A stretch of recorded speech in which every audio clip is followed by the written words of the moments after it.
Amis des colis de fans, bonjour. Et pour finir cette semaine qui, ma foi, a été très chargée pour plein de raisons et aussi professionnelles, j'ai eu beaucoup de travail cette semaine. Eh ben, je vais donc vous présenter deux colis de fans, en fait, qui m'ont été envoyés par deux fans qui ont voulu participer à la chaîne Sirob. Alors, le premier envoi, c'est deux nordistes qui sont Patrick et Dino, qui m'ont envoyé, ma foi, un colis assez volumineux, qui contenait beaucoup de connecteurs H10, et des connecteurs de cartes, mais bon, je vais pas vous les remontrer parce que, ça, je veux dire, c'est des choses que j'ai déjà montrées. Alors maintenant, il y avait comme pas mal de connecteurs, donc certains me serviront. Mais par contre, il y avait aussi d'autres choses qui sont un peu plus originales et que je vais vous montrer ce soir. Alors, il y avait déjà ça. Alors ça, pour ceux qui savent pas trop ce que c'est quoi? Eh ben, c'est une sorte d'automate programmable. On voit et on reconnaît ce système de montage qu'on peut mettre donc, dans les armoires électriques, sur ces espèces de rails, comme les disjoncteurs et tout ça. Et l'idée de ça, eh ben, c'est d'avoir donc des systèmes automatiques qui ont généralement des entrées et des sorties. Alors, ça dépend des modèles. Là, c'est peut-être plutôt des entrées, je veux dire, logiques, et qui permettent de faire des automatismes. Si on regarde comment c'est fait, on retrouve dans ce module une alimentation à découpage en dessous, là, qui est ventilée par ces trous, qui alimente cette carte, et carte qui contient là ce connecteur. Alors ce truc-là, on trouve la doc sur Internet, c'est Allen Bradley qui fait ça, une marque très connue. Et il y a tout un système informatique qui va permettre de programmer ça. Alors, je n'ai pas été voir exactement dans le détail, mais non, ça se programme. Alors, ça dépend, il y a des trucs, c'est du Graph7, je crois. Après, il y a des langages plus ou moins propriaux ou standards pour faire ça. Mais l'idée, après, donc, ça va être de faire des automatismes. Et on retrouve, par contre, là, des entrées et des sorties. Donc, les sorties... On les voit ici en bas, c'est des sorties isolées avec ces magnifiques petits relais ici. Alors, c'est pas des relais qui ont une très forte puissance, mais derrière, rien n'empêche, si on a besoin, d'ailleurs, commander un gros relais balèze. Et en entrée, on trouve ici tous ces photocoupleurs, avec ici ces résistances et ces capas là, qui sont en fait des protections. L'idée de tous ces systèmes-là, en effet, c'était complètement isolé. Le relais en sortie donne une isolation galvanique et les photocoupleurs aussi une isolation en entrée, qui est bien sûr intéressant dans la mesure où ça évite toutes les histoires de parasites, ça isole vraiment bien. Et là, on peut retrouver, en fait, c'est ces deux chips, là, puis toute cette série ici de LED. C'est sans doute une sorte de microcontrôleur qui va permettre donc d'exécuter le programme. Alors, je l'ai branché, a priori, ça s'allume. Pour utiliser quelque chose comme ça, il faudrait déjà trouver le programme qui permette de le programmer. Après, il faudrait passer du temps pour l'apprendre. Alors, c'est vrai que, surtout pour un truc unique comme ça, je pense pas réinvestir du temps là-dedans. Donc, je sais pas ce que je vais en faire. Pour l'instant, je vais le garder, on va dire, dans ma petite collection. Maintenant, c'est pas impossible. Enfin, après, on peut bien sûr, s'il y a besoin, récupérer. Les relais sont sympas ici. Voilà pour ce premier appareil. Alors après, quelque chose qui m'a rappelé de très vieux souvenirs et qu'on rappellera à certains, et c'est quoi? C'est un petit peu l'ancêtre des manettes de jeu, qu'on appelait des joysticks, qui permettaient de brancher ça sur des ordinateurs. Alors là, c'est un ordinateur qui est très connu, Tandy, c'était probablement, je pense, le TRS-80, qui a été une des stars du début de l'informatique. Je pense que c'est pour un TRS-80, j'en suis pas sûr. Mais là, voilà, on voit, il y a même la doc avec tout le brochage. Voilà, c'est aussi en français. Et ainsi de suite. Donc je sais pas exactement. Je pense que ça devait se mettre sur un ordinateur. Là. Enfin, j'ai pas tout lu. Mais voilà, donc ça c'était un petit peu l'ancêtre. Il faut savoir qu'au début de l'informatique, moi quand j'ai commencé, quand j'avais acheté mon PET Commodore, à l'époque on trouvait sur le marché principalement, il y avait des Apple II bien sûr, des PET Commodore, il y avait le TRS-80, il y avait... Après il y avait des modèles un peu plus, je veux dire, un peu moins connus. Il y en avait un qui était sympa, j'avais failli acheter, qui s'appelait le Sorcerer, qui avait l'avantage d'avoir des caractères graphiques programmables. C'était un petit peu son truc. Il y a eu le fameux Die qui était très bien. Alors après, donc ces fameux joysticks qui permettaient de jouer. Donc, il y a très peu, je pense, d'électronique dedans. Là, c'est principalement donc ces manches de commande qui sont des potentiomètres, hein, on retrouve ça sur les télécommandes, et ici deux boutons, voilà, on avait ça en main, et puis on pouvait ainsi jouer. Sachant que très souvent, au niveau des ordinateurs, c'était assez sommaire, hein. Si on regarde par exemple ce qu'il y avait sur l'Apple II, il y avait 4 entrées joystick par exemple, et ben c'était un NE 558, hein, en fait, qui est une version quadruple du fameux timer 555, et qui donnait donc des impulsions dont la largeur était proportionnelle à la position des manettes, par exemple, et c'est grâce à ça qu'après on pouvait les lire par soft et faire des jeux. Donc celui-là est plutôt sympa. En même temps, il a une particularité que j'avais jamais vue, c'est que on a évidemment là le joystick en lui-même, donc ça c'est assez classique. On a ici le réglage des zéros, hein, qui est mécanique, hein. Je rappelle que c'est ce qu'on appelle aussi les trimmers, on retrouve ça en télécommande. Ça permet d'ajuster le zéro en donnant une petite variation de l'angle du potentiomètre. Mais ici, il y a aussi des contrôles de débattement. C'est-à-dire que là, on peut voir que j'ai un débattement assez fort dans les deux positions. Si ici, je bascule, voilà, avec ces interrupteurs-là, ben, on voit qu'on est limité dans le débattement. Et ça, je pense que ça devait être utile pour peut-être pour certaines applications. Pour, voilà, on voit que c'est peut-être plus sensible, mais il y a moins ici de débattement. Et ça, c'est la première fois que je vois ça sur un joystick, c'est marrant. Enfin, donc, voilà pour ce modèle, qui est sans doute réutilisable après, parce que vu que c'est des potentiomètres, c'est très facile de leur brancher ça sur un Arduino ou autre, et pour pouvoir, comme ça, pas piloter un robot, un bras, tout ce qu'on veut. D'ailleurs, je vais peut-être avoir bientôt une petite application de ça. Alors, dans ce colis, il y avait aussi une revue, hein, dont j'ai déjà présenté des exemplaires. Là, on voit que c'est un haut-parleur alors il date de quand? Il y aura une date là-dessus, voilà, 93, comme on peut voir. Et voilà, bon, pareil, on va pas refaire des vidéos un petit peu là-dessus, mais la revue Le Haut-Parleur, qui avait toujours des articles un peu divers, hein. Il y avait de la présentation, comme on peut voir, de matériel audio-vidéo. Il y avait des fois des articles de fond et des montages. Voilà, là, par exemple, on voit le banc d'essai.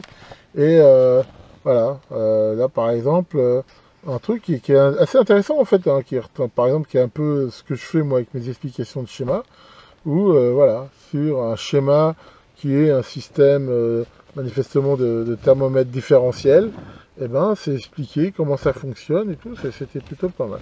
D'ailleurs, pour info, c'est marrant parce que j'avais fabriqué ça pour un vétérinaire, justement, c'est un thermomètre différentiel. Et c'est très intéressant de faire ça. Moi, je l'avais fait avec des LM335. Pourquoi? Parce que quand on examine un animal, par exemple, très souvent, d'avoir des parties plus chaudes peuvent montrer un traumatisme. Mais c'est vrai que c'est un petit peu au feeling. Et là, l'idée, c'est que justement, avec deux sondes, eh ben, on prend une par référence, hein, qui va être la température du corps, par exemple, et déplacer l'autre, et voir comme ça, en regardant un débattement de l'aiguille, c'est une aiguille à zéro central, pour voir si, justement, à un moment donné, on voit réellement une zone qui est plus chaude. Voilà, ça c'est un petit montage qui peut être sympa. Et puis voilà, donc il y avait aussi, bien sûr, ce qu'ils appelaient les réalisations flash, j'ai eu ça pendant quelques années. Il y avait même des recueils, où à la fin, voilà, ils remettaient dans une seule revue toutes les réalisations flash. Là, tiens, on voit un truc qui rappellera sans doute aussi des souvenirs. Le fameux TDA 7000, là, qui permet de faire un petit récepteur FM, pas mal, hein, en fait, avec juste un circuit intégré. Et voilà, et bien sûr, de la pub. Mais là, on voit déjà qu'en 93, il y avait déjà moins de pub. Si on regarde les éditions du haut-parleur dans les années 80, moi j'étais abonné, le machin était épais comme ça, mais dans cette épaisseur, il y avait de la pub. Là, on voit qu'il y a déjà moins de pub. Et c'est en gros partie ce qui a tué toutes ces revues, c'est que justement les pubs, tout ça, se sont déplacés sur d'autres supports. Et ça, plus le fait qu'on les a beaucoup photocopiés et pillés, bah voilà, ils n'ont pas réussi à survivre malheureusement. Alors la deuxième chose que je voudrais vous montrer ce soir, c'est un envoi qui m'a été fait par Daniel et qui m'a paru intéressant. Pourquoi? Parce que c'est un petit peu quelque chose qui va permettre de voir l'évolution. Ce que je vais vous montrer, c'est, on va dire, ce qu'on faisait dans les années 80 pour remplacer quelque chose comme ça. Ça, c'est quoi? C'est un petit module Arduino. Et on voit que sur ce module Arduino, on a quand même un certain nombre d'entrées-sorties logiques. On a un certain nombre d'entrées-sorties analogiques, d'entrées analogiques. Et on voit, là, voilà, c'est un truc, si on regarde la taille, là c'est un petit Arduino Pro Mini, je crois, c'est vraiment petit. Mais Daniel a trouvé, je ne sais pas trop où, une carte qu'il m'a envoyée, et c'est exact, cette carte, si on regarde bien, c'est une carte qui est typique de ce qu'on faisait pour faire exactement la même chose que ça. Mais à ce moment-là, bah, c'était pas tellement facile de faire ça sur microcontrôleur. Alors cette carte, hein, si on regarde les dates codes là, ici, on voit c'est les circuits 84, voilà, donc c'est typiquement des années 84-85. C'est aussi moi, par exemple, à cette époque-là, quand je faisais aussi des appareils électroniques, c'est vraiment typiquement le genre de choses que j'avais conçu aussi. Alors là, c'est bizarre, c'est juste quand même un microprocesseur qui est relativement, enfin, commençait plus tellement à utiliser dans ces années-là, mais qui est le 80-85. C'est justement un microprocesseur, c'est pas un microcontrôleur. Le microcontrôleur qui est là contient en fait à l'intérieur justement ce qu'on voit ici en logique discrète, c'est-à-dire un microprocesseur hein, qui va contenir l'ALU, enfin tout le système, le bus d'adresse et tout ça pour décoder les instructions. On voit bien sûr que là, le programme résident, eh ben, il était là sur cette EPROM, hein, qu'on peut effacer aux ultraviolets. Donc ce programme-là, en fait, c'est ce qui tient, ce qui fait marcher, je veux dire, tout le système, sachant que dans le cas d'un petit Arduino comme ça, là, c'est une EPROM qu'on peut effacer électriquement et qu'on programme qui est directement dedans. Là, justement, on n'avait pas ce luxe. Quand on voulait changer le programme, là, c'était un peu plus galère. Il fallait enlever la PROM, la réeffacer ou en prendre une neuve, reclaquer la PROM, la remettre sur son support et essayer. Donc c'était quand même moins commode. Là, on voit qu'il y a une petite mémoire de 2 kilooctets. Donc on retrouve bien le CPU, la ROM, la RAM. Là, on peut voir un autre circuit qui est très connu, là, qui s'appelle le 82C53. Alors ça, c'est un timer.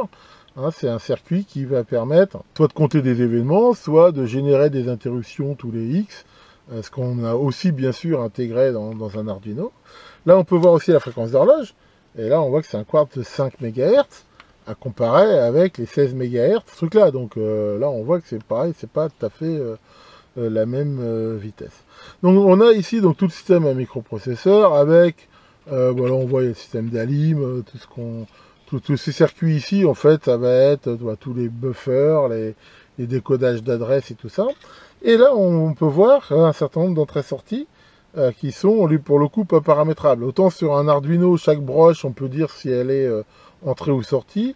Là, c'est en fixe et ça utilise un circuit qui est très connu, qui est le 374. C'est 8 bascules et qui permettent donc de mémoriser l'état de sortie. Et on voit qu'il y a la place pour mettre là jusqu'à 3 de ces circuits, c'est-à-dire 3 x 8, 24. Sur cette carte-là, en option, on pouvait avoir jusqu'à 24 sorties. Et d'ailleurs, c'est marrant parce qu'on retrouve bien là sur le circuit imprimé, cette ligne-là qui est sans doute le bus de données, avec là, on voit les VIA, et là, toutes les pistes qui permettent de faire ça. Donc là, on avait donc des sorties, là on a des entrées logiques, et qui elles-mêmes utilisent un circuit qui est aussi très connu, hein, qui est formé de 8 inverseurs 3 états. Hein, donc tout ce monde-là, c'est sur le bus ici, et voilà, si on adresse ce circuit-là, ces sorties 3 états se connectent sur le bus, et on peut lire ce qu'il y a ici sur les entrées. On peut voir qu'il y avait aussi ce réseau de résistance-là qui faisait pull-up, et là, si on adressait ça, on avait une sortie, et comme ça, c'est des bascules, ça mémorise l'état. Donc là, c'est très facile, parce que généralement, il suffit de voir ça, il suffit donc par une simple écriture, un peu comme on lit ou on écrit une mémoire, d'aller lire ça.